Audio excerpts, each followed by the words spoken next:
నమస్కారం. మరి ఈరోజు తెలంగాణలో రేవంత్ రెడ్డి గారి ప్రజాపాలన ఇందిరమ్మ రాజ్యం అనే ఈ ప్రభుత్వంలో అరాచక పాలన, రాబందుల పాలన నడుస్తున్నది.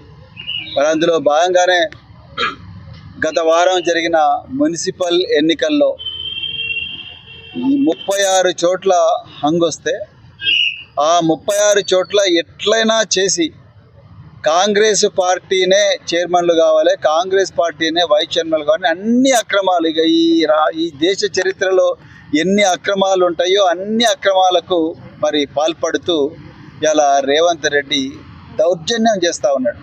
ఆయనతో పాటు ఆయన మినిస్టర్లు కూడా దౌర్జన్యం చేస్తూ ఉన్నారు.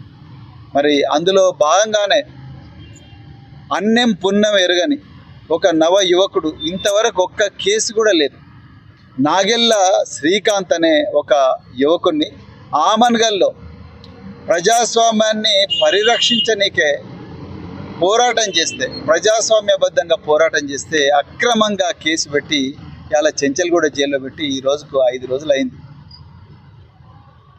నిజానికి ఆమన్గల్లో ప్రజాస్వామ్యం పట్టపగలే దారుణ హత్యకు గురైంది. 15 కౌన్సిలర్ సీట్లు ఉంటే 8 బీఆర్ఎస్కి వచ్చినాయి, 5 బీజేపీకి వచ్చినాయి, 6 బీజేపీకి వచ్చినాయి, 1 మాత్రమే కాంగ్రెస్కి వచ్చింది.